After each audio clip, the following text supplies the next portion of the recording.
25শে জুলাই মঙ্গলবার সিটুর উদ্যোগে মণিপুরের ঘটনার প্রতিবাদে সংগঠনের অফিসে জমায়েত হয়ে একটি মিছিল সংগঠিত করে উপস্থিত ছিলেন সিটুর রাজ্য সভাপতি মানিক দে সহ অন্যান্যরা। সাংবাদিকদের মুখোমুখি হয়ে মানিক দে বলেন, প্রায় 80 দিন ধরে গেছে মণিপুরের কুকি এবং মেইতি সম্প্রদায়ের জনগোষ্ঠীর মধ্যে সাম্প্রদায়িক দাঙ্গার ফলে গোটা মণিপুর জ্বলছে। ফলে এখন পর্যন্ত প্রায় 150 জন মানুষ নিহত হয়েছে এবং হাজার হাজার মানুষ আহত হয়েছে। প্রায় 50,000-এরও বেশি মানুষ তাদের ঘর ছাড়া অবস্থায় রয়েছে।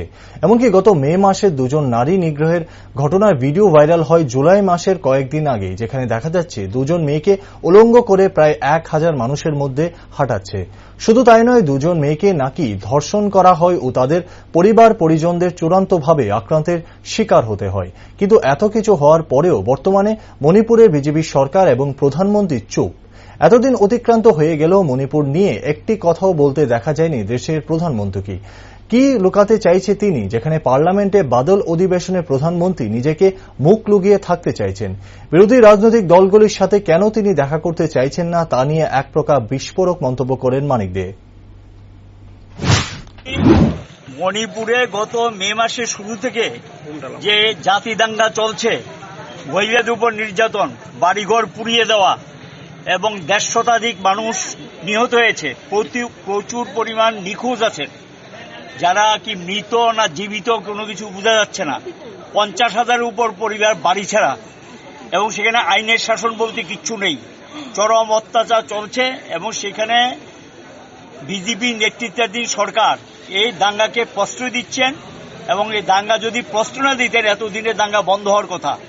এবং যেভাবে মহিলাদের উপর অত্যাচার চলছে, এটা কোনো সভ্য দেশে কোনো সভ্য মানুষ এটাকে মেনে নিতে পারে না। এবং অলরেডি সোশ্যাল মিডিয়া এটা বেরিয়ে গেছে যা ঘটেছে এখানে। আর যদি ইন্টারনেট চালু হয় তো অসংখ্য ঘটনা আছে যেগুলো কোনো মানুষ জানে না।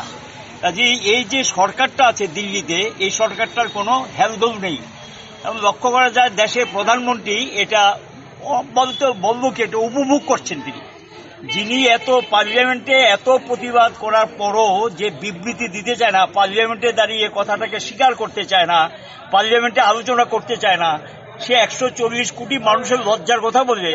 তিনি তো লজ্জিত না। তিনি যদি লজ্জিত হতেন তাহলে তো নিশ্চয়ই পার্লামেন্টে আলোচনা করতেন, তার বক্তব্য রাখতেন এবং পার্লামেন্টে খোলামেলা কথাবার্তা হতো। সব দল মিলিয়ে এখানে কিভাবে শান্তি ফিরিয়ে আনা যায় এবং দাঙ্গা বন্ধ করা যায়, মানুষের জীবন ধন সম্পত্তির নিরাপত্তা দেওয়া যায়, যে পরিবারগুলো ক্ষতিগ্রস্ত হয়েছে তাদেরকে আর্থিক সাহায্য